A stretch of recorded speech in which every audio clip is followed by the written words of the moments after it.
রোজা একটি ফার্সি শব্দ। এর আরবি হচ্ছে সওম। বাংলা অর্থ হলো উপবাস থাকা।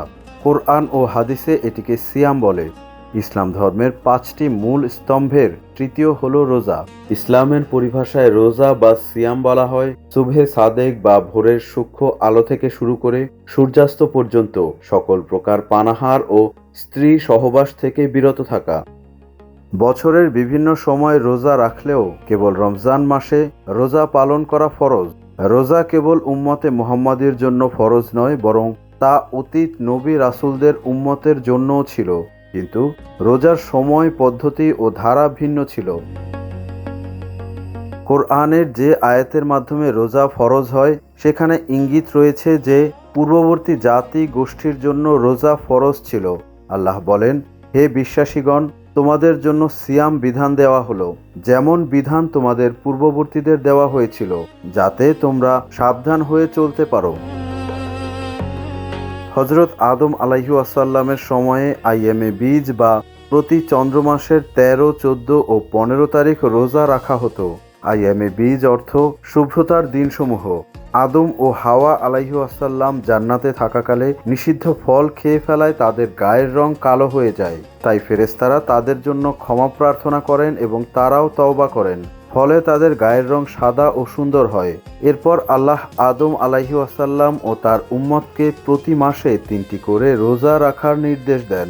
ইবনে আব্বাস বলেন, মহানবী সাল্লাল্লাহু আলাইহি ওয়াসাল্লাম আইয়ামে বীজের রোজা রাখতেন। নূহ আলাইহি ওয়াসাল্লামের যুগেও রোজা পালন করা হতো। মহানবী সাল্লাল্লাহু আলাইহি ওয়াসাল্লাম বলেন, নূহ আলাইহি ওয়াসাল্লাম ঈদুল ফিতর ও ঈদুল আজহা ছাড়া গোটা বছর রোজা রাখতেন। মহানবী সাল্লাল্লাহু আলাইহি ওয়াসাল্লাম আরও বলেন, নূহ আলাইহি ওয়াসাল্লামের যুগে প্রতি মাসে 3টি করে রোজা ছিল।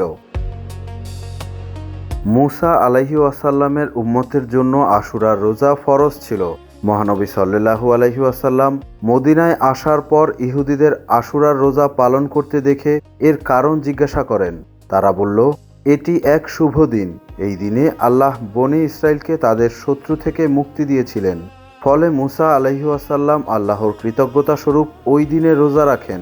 এ কথা শুনে মহানবী সাল্লাল্লাহু আলাইহি ওয়াসাল্লাম বলেন, তাহলে আমি হযরত মূসা আলাইহি ওয়াসাল্লামের অনুসরণে তোমাদের তুলনায় বেশি হকদার।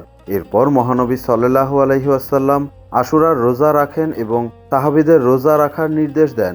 এরপর রমজানের রোজা ফরজ হলে আশুরার রোজা নফলে পরিণত হয়। দাউদ আলাইহি ওয়াসাল্লাম বছরে 6 মাস রোজা রাখতেন আর 6 মাস পানাহারে থাকতেন।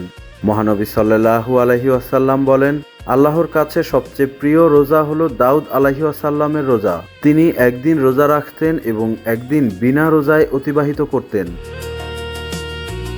ঈসা আলাইহি ওয়াসাল্লামের যখন জন্ম হয় তখন লোকজন তার মা মরিয়মকে তার জন্ম সম্পর্কে জিজ্ঞাসা করলে তিনি উত্তরে বলেছিলেন, আমি করুণাময়ের উদ্দেশ্যে রোজা পালনের মানত করেছি, তাই আজ আমি কিছুতেই কোনো মানুষের সঙ্গে কথা বলবো না। ঈসা আলাইহি ওয়াসাল্লাম জঙ্গলে 40 দিন রোজা রেখেছিলেন। একবার ঈসা আলাইহি ওয়াসাল্লামের উম্মতরা তাকে জিজ্ঞাসা করেছিল, আমরা পাপ আত্মাকে কিভাবে বের করব? তিনি উত্তরে বলেছিলেন, দোয়া ও রোজা ছাড়া তা অন্য কোনো উপায় বের হতে পারে না। জাহিলি যুগের লোকজন আশুরার রোজা পালন করত। ইবনে উমর রাদিয়াল্লাহু তাআলা আনহু বলেন, অন্ধকার যুগের লোকজন আশুরার রোজা পালন করত। রমজানের রোজা ফরজ হওয়ার আগে মহানবী সাল্লাল্লাহু আলাইহি ওয়াসাল্লাম নিজে আশুরার রোজা পালন করেছেন।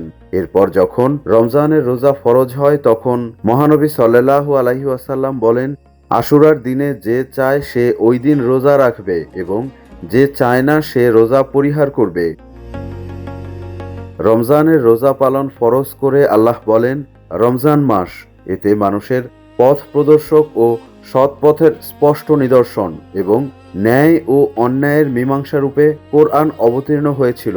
অতএব তোমাদের মধ্যে যে কেউ এ মাস পাবে সে যেন এ মাসে অবশ্যই রোজা রাখে, আর যে রোগী বা মুসাফির তাকে অন্য দিনে এ সংখ্যা পূরণ করতে হবে। আল্লাহ তোমাদের জন্য সহজ করতে চান, তোমাদেরকে কষ্ট দিতে চান না, যাতে তোমরা নির্ধারিত দিন পূর্ণ করতে পারো ও তোমাদের সৎ পথে পরিচালিত করার জন্য আল্লাহর মহিমা ঘোষণা করতে পারো, আর তোমরা কৃতজ্ঞ হলেও হতে পারো।